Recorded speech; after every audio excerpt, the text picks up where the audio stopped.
வணக்கம். தற்பொழுது வவுனியா மாவட்டத்திலே சிறுபோக வேளாண்மை ஆரம்பித்திருக்கின்றது. அந்த வகையிலே அவர்களுக்கு தேவையான உரத்தினை பெற்றுக்கொள்வதிலே சிரமங்கள் இருக்கின்றன. இதுபோல நாடு முழுவதுமான சிரமங்கள் இருக்கின்றது. குறிப்பாக உரத்துக்கான விலை அதிகரிப்பு காணப்படுகின்றது. இதன் காரணமாக ஜனாதிபதி அவர்கள் இதில் நேரடியாக தலையிட்டு உரத்தை இறக்குமதி செய்கின்ற நிறுவனங்களோடு பேச்சுவார்த்தைகளை நடத்தி எதிர்காலத்திலே விரைவாக கமல சேவைகள் திணைக்களத்தினூடாக அரசாங்கம் உரத்தினை விவசாயிகளுக்கு விநியோகம் செய்வதற்குரிய நடவடிக்கைகள் எடுத்திருக்கின்றோம். அந்த வகையிலே இறக்குமதி செய்யப்படுகின்ற 68% உரத்தினை கமல சேவை திணைக்களங்களுக்கூடாக நியாயமான விலையில் மக்களுக்கு வழங்கி இந்த மோசடியான விலை அதிகரிப்புக்கு முற்றுப்புள்ளி வைப்பதற்கு ஜனாதிபதி அவர்கள் தீர்மானித்திருக்கின்றார்.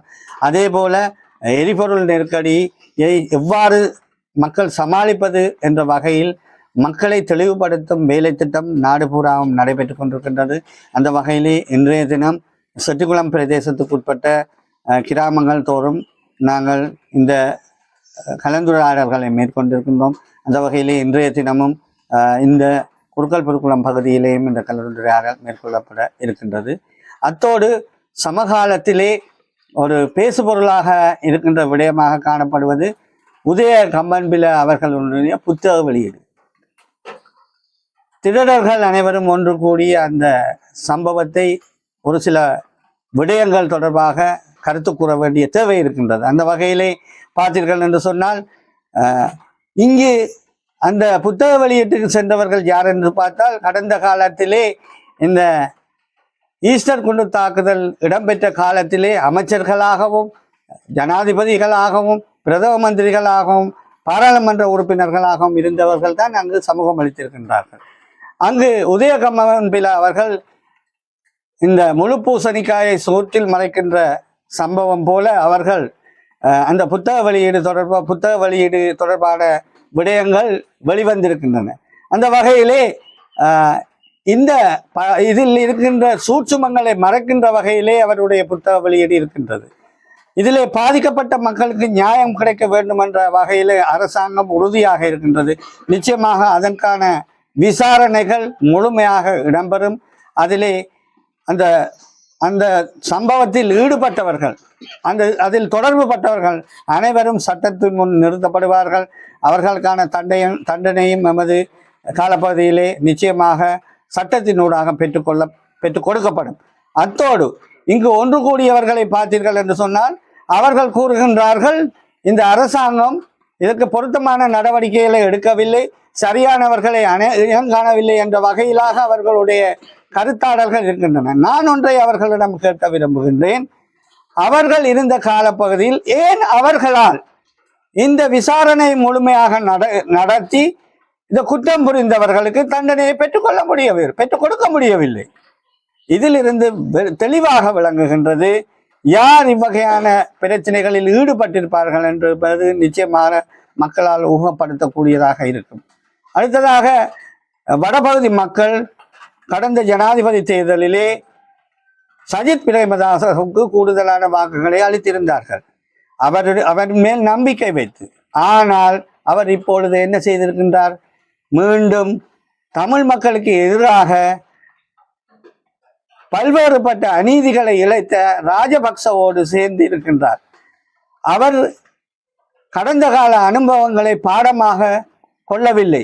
கடந்த காலத்திலே ரணில் விக்ரமசிங்கே அவர்களும் எங்களுடைய ராஜபக்ச அவர்களுடன் சேர்ந்ததன் விளைவாக படுதோல்வியை அடைந்தார். இந்த பாடத்தினை கூட சஜித் பிரேமதாசா கற்றுக்கொள்ளவில்லை. மீண்டும் அவர்களுடன் கூட்டு சேர்ந்து தன்னுடைய அரசியல் வாழ்க்கையை அஸ்தமிக்கக்கூடிய வகையிலான செயற்பாடுகளிலே ஈடுபட்டு கொண்டிருக்கின்றார். மிகவும் ஒரு மோசமான செயற்பாடாக இருக்கின்றது. எதிர்வரும் காலங்களிலே நிச்சயமாக இந்த அவர் தலைமை தாங்குகின்ற அந்த கட்சிக்கு இடமளிக்காத வகையிலே மக்கள் தீர்ப்புகளை வழங்குவார்கள். அது மட்டுமல்லாமல் இனவாதம் பேசுகின்ற பல்வேறு கட்சிகள், பல்வேறு மொழி சார்ந்த கட்சிகள், அதாவது இனம் சார்ந்த கட்சிகள் கூட இந்த புத்தக வெளியீட்டிலே பங்கு பெற்று இருக்கின்றார்கள். இதனூடாக ஒன்று புலப்படுகின்றது, அநீதிகள் அல்லது மோசடிகள் அல்லது நியாயங்கள், அதற்கு நியாயங்கள் வழங்கப்படுகின்றதை தடுக்கின்ற ஒரு செயற்பாடு இதனூடாக காணப்படுகின்றது. எனவே பொறுப்புள்ள அரசாங்கம் என்ற ரீதியில் நிச்சயமாக இந்த உயிர்த்த ஞாயிறு கொண்டு தாக்குதல் இடம்பெற்ற அந்த நிகழ்வுக்கு நியாயமான ஒரு தீர்வை நிச்சயமாக எங்களுடைய காலப்பகுதியிலே சட்ட ரீதியாக விசாரணை மூலம் பெற்றுக் கொடுப்போம். இதில் நிச்சயமாக பலரது முகமூடிகள் கிழித்தறியப்படும்.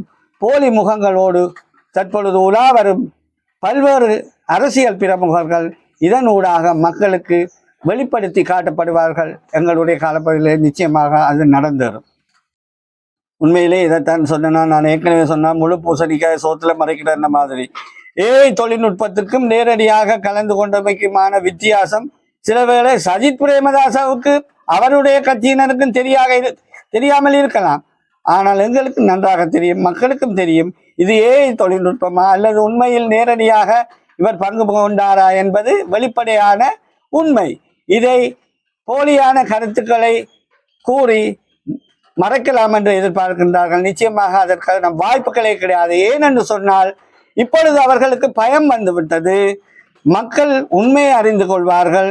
இவர்களுடன் இணைந்து அல்லது புத்தக வெளியீட்டிலே பங்கு கொண்டது பிழையான ஒரு விடயம் என்பதை மக்கள் இப்பொழுது கூறத் தொடங்கி இருக்கின்றார்கள். அதிலிருந்து தப்புவதற்காக இவ்வாறான போலியான பிரச்சாரங்களை மேற்கொள்கின்றார்கள்.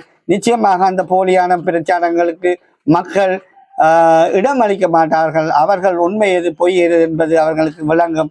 எனவே மக்களை தொடர்ந்து ஏமாற்றலாம் என்று இவர்கள் கனவு காண்பார்களா என்றால் நிச்சயமாக அது பகல் கனவாகவே இருக்கும் என்று கூறுகின்றேன். மேலதிக செய்திகளுக்காக எமது யூடியூப் தளத்தை சப்ஸ்கிரைப் செய்யுங்கள்.